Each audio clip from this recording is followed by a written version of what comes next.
Olá, eu sou o Paulo Riga. E eu sou o Thiago Mobilon. E esse aqui é o review do iPhone XS e do iPhone XS Max.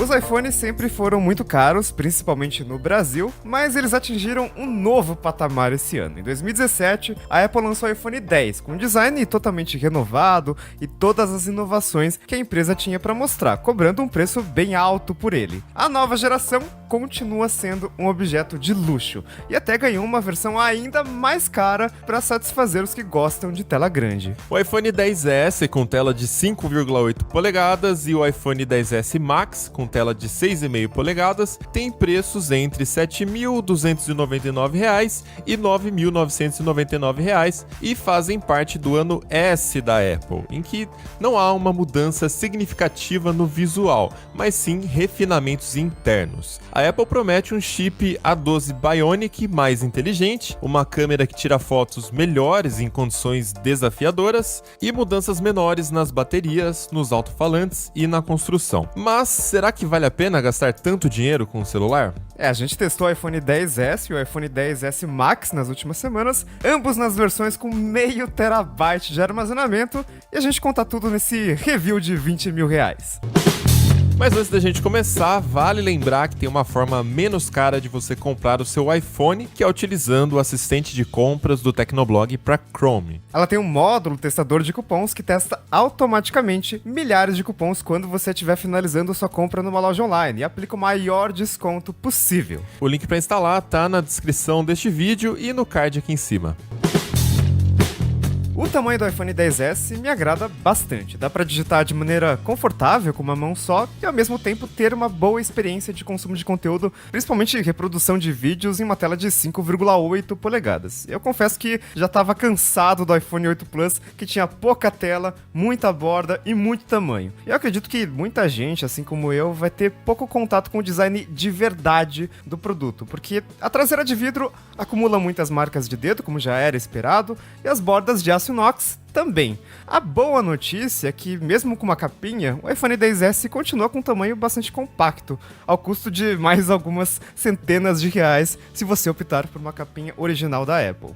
A minha crítica com relação ao novo design é que a forma de abrir a central de controle ficou menos prática. Você precisa deslizar o dedo para baixo a partir do cantinho superior direito, que não é muito natural para quem é canhoto, e nos iPhones com botão de início era só deslizar de baixo para cima, muito mais prático. Eu também ficaria mais feliz com um Note menor. Do jeito que tá, ele oculta informações que eu julgo importantes, como a porcentagem da bateria e o status do não perturbe. Eu não me incomodo mais com a falta da entrada para fones de ouvido. Os modelos sem fio ficaram mais acessíveis e deixaram de ser tão mais caros que um headphone com fio com qualidade equivalente. Mas o que me irrita são as pequenas economias que a Apple faz para tentar aumentar a margem de lucro. Mesmo sendo um celular que custa a partir de R$ 7.299, ele não vem mais com adaptador de 3,5mm para Lightning. E outra, o carregador de tomada incluso na caixa tem só 5 watts em pleno ano de 2018. Depois de quase um mês testando o XS Max, a sensação que eu tenho quando pego o meu iPhone X na mão é de alívio. E olha que eu tenho 1,93 m, então as minhas mãos são bem grandes. Pra mim, ele tinha o tamanho perfeito, a pegada era ótima e só deixava a desejar na hora de acessar as notificações e a central de controle. Mas aí, como o Riga falou, não tem muito o que fazer, a parte de baixo precisa ser dos gestos de fechar aplicativos. Usar o XS Max com uma mão só não é uma tarefa muito simples e, considerando o preço, definitivamente não é uma tarefa segura. Por mais que a Apple bata naquela tecla de que dá para se virar porque tem um recurso de acessibilidade, esse gesto acaba sendo um passo a mais para cada ação que você precisa executar em um ícone que esteja na parte superior do aparelho. Com o aparelho mais largo, você também não alcança as laterais com tanta facilidade apenas com uma mão. E por não ser possível agarrar o aparelho com a mão e manusear ao mesmo tempo com o seu dedão, o dedinho acaba tendo que suportar mais peso. Resultado, a minha tendinite atacou um pouquinho nesse último mês. Ou seja, o iPhone XS Max definitivamente não é amigável para você utilizar com uma mão só. Isso, ou sou eu que estou usando errado mesmo. Mas fora isso, é um aparelho lindo, com cara de premium, graças à sua tela enorme e laterais brilhantes. Ele vai tentar fazer amizade com umas calçadas por aí, mas é uma troca que você faz. Você abre mão da usabilidade para ter uma tela que salta aos olhos, ou abre mão da tela para ter mais segurança na pegada. E mesmo sendo menor, a tela de 5,8 polegadas do iPhone XS também impressiona. O brilho é muito forte, em linha com o que a gente encontra nos smartphones mais caros da Samsung. O contraste é infinito com os pretos perfeitos do OLED e as cores me agradam bastante. Elas são visivelmente mais saturadas que nas telas LCD dos iPhones antigos, mas não a ponto de perder detalhes dos tons. Claro que o iOS não é perfeito, existem várias coisas nele que me incomodam, como gerenciamento de arquivos. Por exemplo, baixar e compartilhar um documento em PDF entre um aplicativo e outro é muito mais trabalhoso e menos intuitivo do que deveria, já que o iOS não tem um sistema de arquivos como no Android. Mas no geral, o iOS ainda é um sistema que eu prefiro em relação ao Android. Todos os aplicativos têm interfaces consistentes, caprichadas, e existem alguns que eu gosto muito e são exclusivos da plataforma. Destaque para o Tweetbot, cliente de Twitter que é quase unanimidade entre usuários de iPhone, e o Ulysses, que eu uso para escrever textos com formatação em Markdown, em uma interface sem distrações, com direito a modo noturno e sincronização com o meu Mac pelo iCloud. Sem contar que a Apple melhorou vários aspectos do iOS nas últimas versões. Minha maior reclamação era a central de notificações, que sempre foi muito inferior à do Android. Agora, ele agrupa as notificações dos aplicativos, deixa limpar tudo de uma vez só e permite que certos aplicativos menos importantes mandem notificações em silêncio. Assim a tela não fica ligando o tempo todo. Com o passar do tempo, o iOS tem ficado mais aberto, né? A usabilidade tem melhorado bastante. Nessa última atualização, por exemplo, eles liberaram a integração de aplicativos gerenciadores de senha com o sistema. Isso é ótimo para quem usa o iPhone com Face ID. Quando você acessa uma página de login de um site, o próprio Safari já se oferece para preencher o formulário com uma senha que você salvou lá no OnePassword, por exemplo. Você só toca na sugestão, ele já faz a autenticação com o Face ID. O uso da tecnologia tem ficado mais transparente com esses recursos, porque você não precisa fazer nada. Só de olhar para a tela do aparelho, ele já te reconhece e coloca a sua senha. Esse é o primeiro iPhone com o Face ID que eu uso no dia a dia, e a tecnologia é muito melhor do que eu esperava. Ela funciona bem e rapidamente em qualquer condição. Com óculos, sem óculos, com cabelo na frente do olho, na rua, com o sol batendo na tela, deitado na cama, no breu total, sem me preocupar em acertar o ângulo da câmera ou algo do tipo. É tudo muito natural.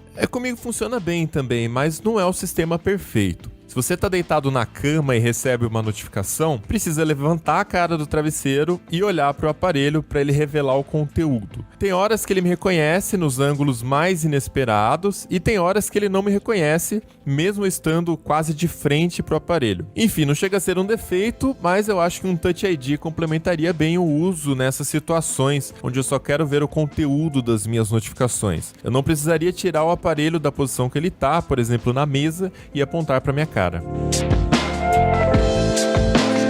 O primeiro detalhe que eu notei na câmera foi logo na tela de configuração do Face ID, ou seja, logo no começo da configuração do aparelho. Os iPhones aderiram ao infame efeito de embelezamento. É nítida a diferença entre uma selfie tirada com o iPhone X e a outra tirada com o iPhone XS Max. No novo aparelho, a pele fica mais clara, alisada e até as rugas estão mais sutis. E o efeito fica mais forte com baixa iluminação, talvez porque ele tem mais dificuldade para identificar as linhas do rosto. É lógico que não está exagerado, mas um controle de intensidade não faria mal.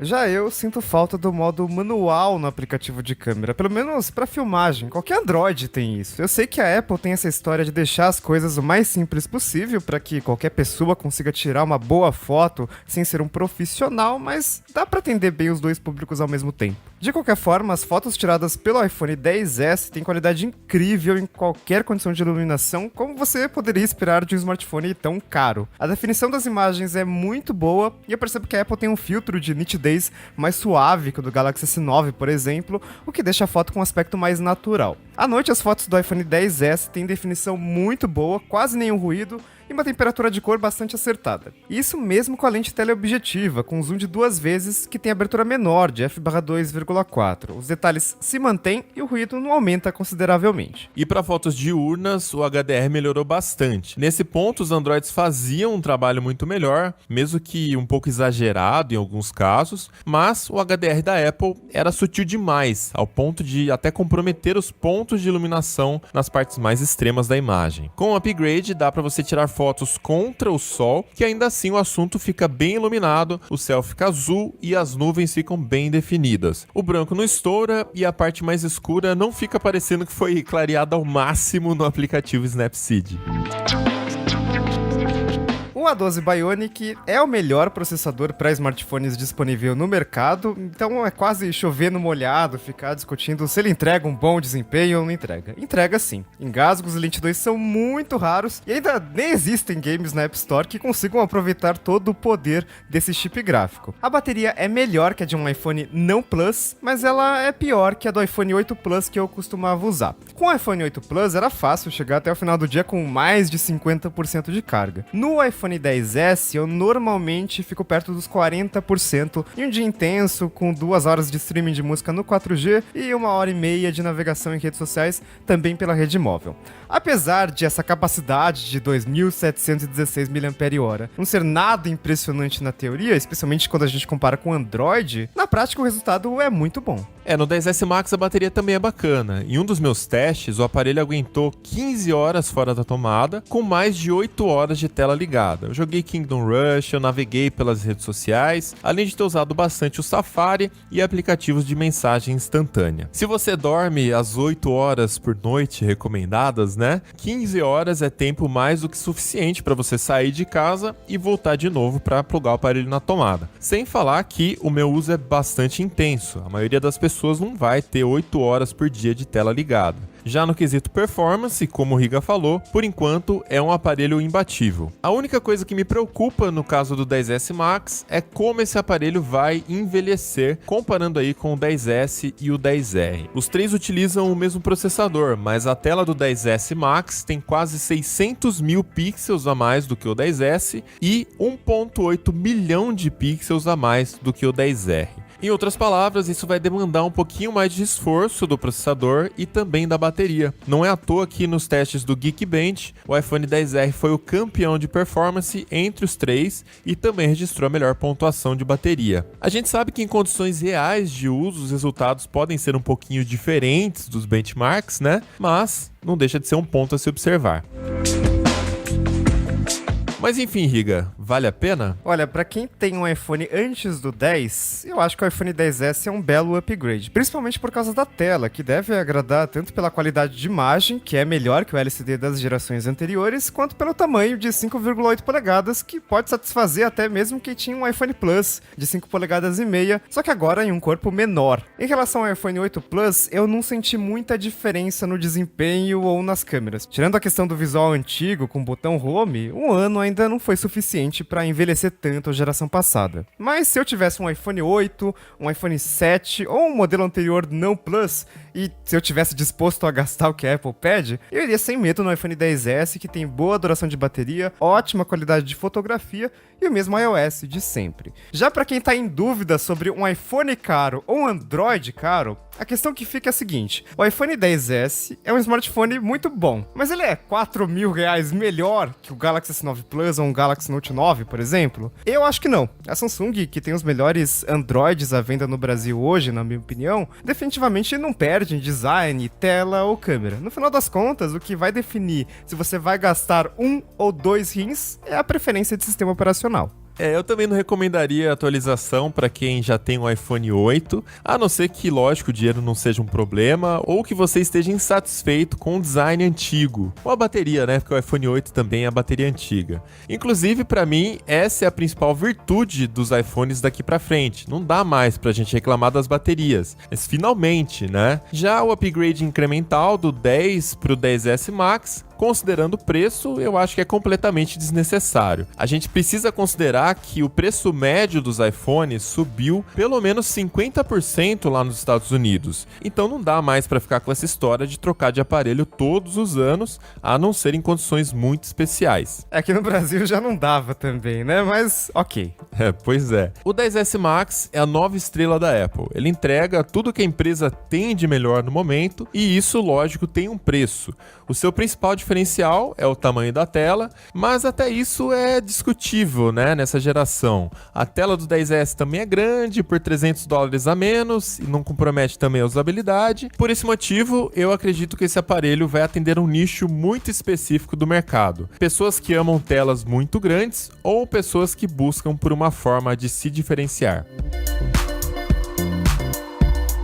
E esse foi o review dos iPhones XS e XS Max. Se você curtiu, dê um joinha pra ajudar a divulgar e se inscreva no canal pra acompanhar novos vídeos, sempre tem coisa nova aqui. E se você tem alguma dúvida, deixa aí nos comentários que a gente responde. Eu sou o Paulo Riga. Eu sou o Thiago Mobilon. E todos os detalhes você encontra lá no Tecnoblog. Até a próxima! Tchau!